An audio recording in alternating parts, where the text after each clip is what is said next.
What's up, everyone? I hope you're all having a fantastic day today. To get us started, we got this tweet from Boy XRP. He shared some very interesting thoughts. Maxis can be found anywhere, even in positions of power and control. All that money out of shitcoins and into the one and only, of course. A very interesting thought process below. Just listen in. As you said, Jay Clayton, the previous head of the SEC, and Gary Gensler have both said that Bitcoin is a commodity. Bitcoin only is a commodity.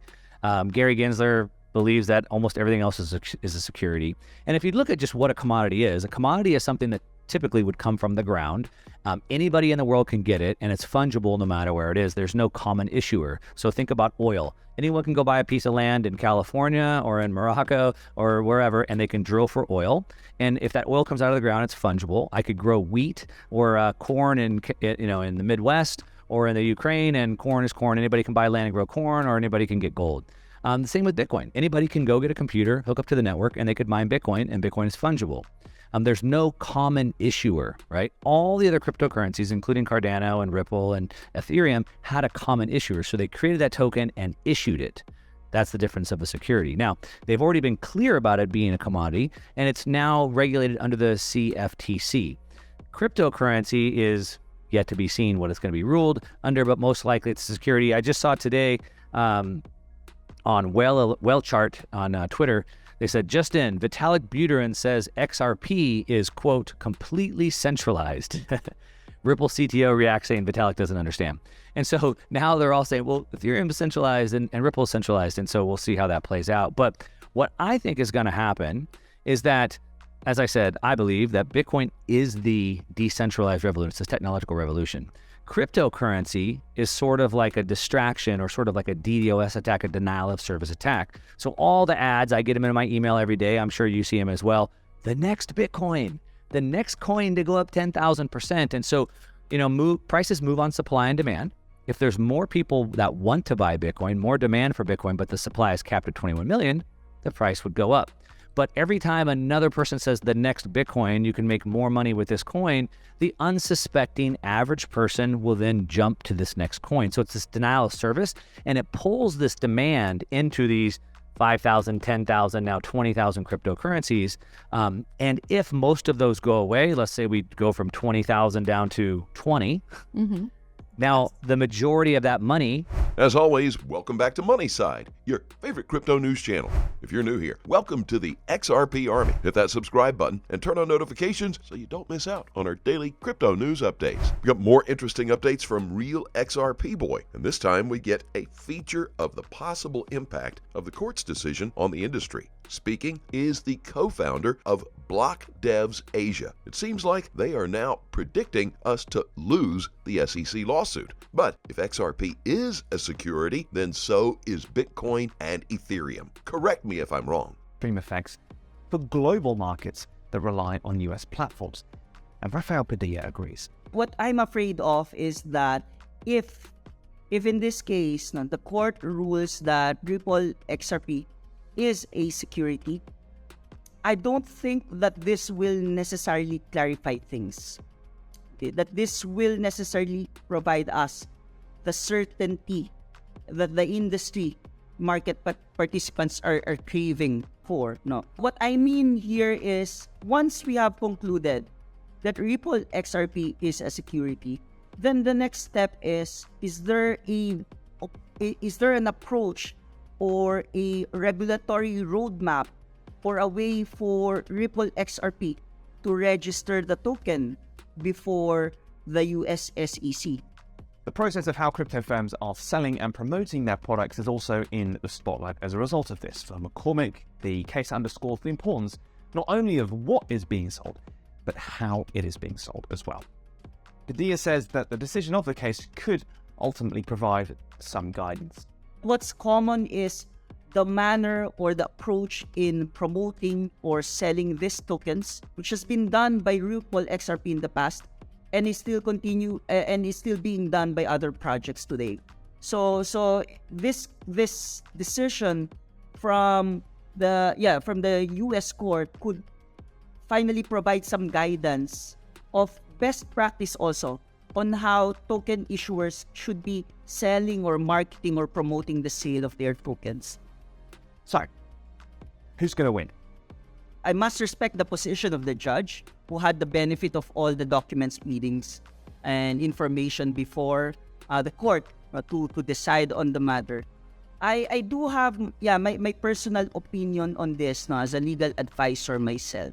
Not to say that I know better than the judge who is taking a lot of course, taking some time deciding on this case. But if I can bet on this, if I can bet my money on this, my bet is that the US SEC will still win this case. Moving forward, we've got another exciting scoop. It comes to us from 801 XRP. Daniel Heller, the former head of financial stability at the Swiss National Bank, talks about a few key things that the regulators need to know about Bitcoin, quoting how Bitcoin fails as a currency. Among them is the high processing times and high transaction speeds. We can all agree, while Bitcoin is widely known and sits at the top, that in terms of market cap, there are other systems like Ripple systems that definitely score better. You don't want to miss out on this one. Check out the full video on 801 XRP's Twitter page. Now let me conclude by a few words on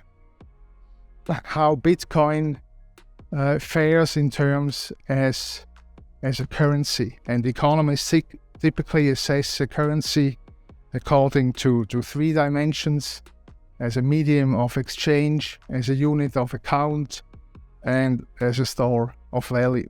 So here Bitcoin as a medium of exchange. You see over time the number of transactions on the core Bitcoin system has increased steadily to about 300,000 transactions per day. That's around 3 to 4 transactions per second. So is this a lot?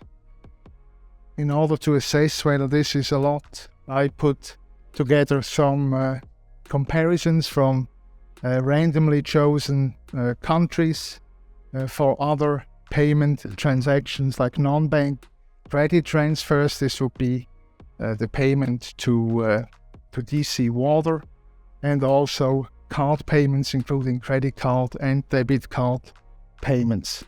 So these numbers are in millions. So before we had 300,000 per day, these are millions per day. If we take Brazil, for instance, 33 million card payments per day. So that's a factor of 100 times bigger than Bitcoin. Let's take out of courtesy to under Sweden, a country that uses very little cash and a lot of credit cards. We have 8 million transactions there. Also about 30 times bigger than Bitcoin.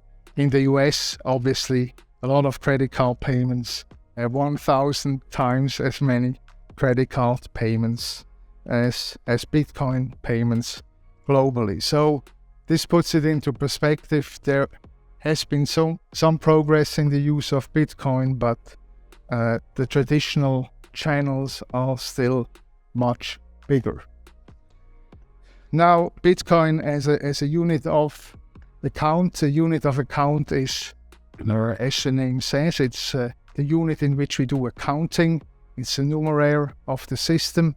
It's the unit in which wages are denominated, how we pay in restaurants, in supermarkets, and clearly Bitcoin is not used as a unit of account.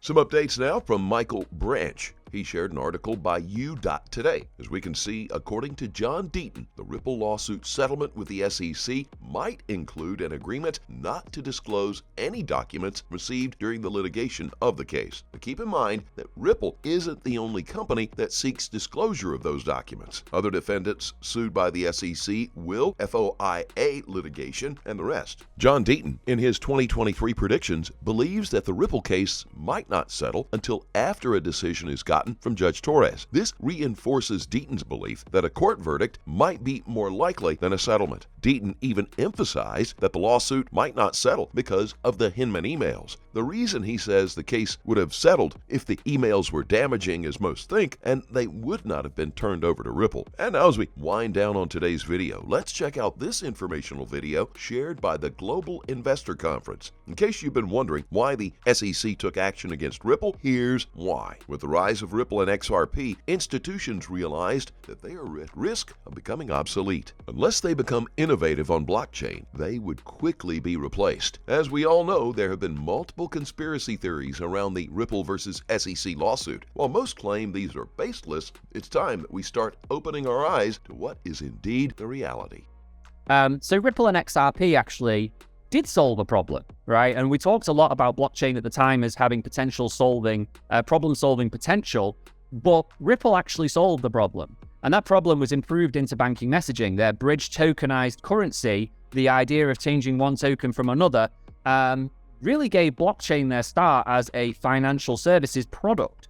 It was the fastest on the market. Transactions were settled much more quickly. It was eco-friendly. It didn't have the overheads that came with the proof of work system. It provided as a kind of bridge currency the liquidity to change currencies amongst each other and the ability to run private sidechains.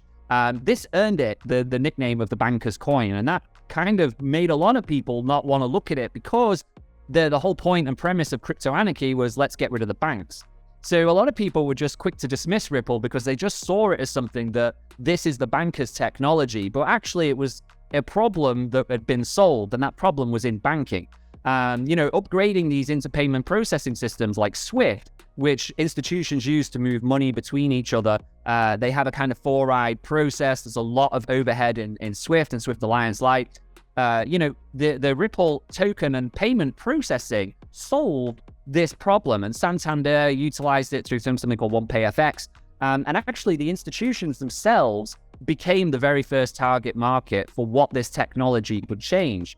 And the institutions realized this. They realized we're at risk unless we could become obsolete unless we begin to innovate on blockchain, because somebody else will innovate on blockchain, realize that we are dinosaurs in terms of how money markets and money positions move, and they will not use us anymore. And that's kind of what happened really with the Ripple and the SEC, is that they ended up replacing a core part of the financial backbone of the planet, and thus that threatens institutions and brings institutions, wrath essentially to the table. As always, please do your own research, and always trade safely, guys. Keep in mind, we're not a licensed financial advisor. All the videos on this channel are intended for entertainment purposes only. You can let us know what you think in the comment section below, and let's start a conversation. Thanks as always for watching. Couldn't be here without you. Don't forget to like this video, and please click on that subscribe button. And be sure to turn on notifications. That way you get posted when we put up new content. Look forward to seeing you next time here on Money Side.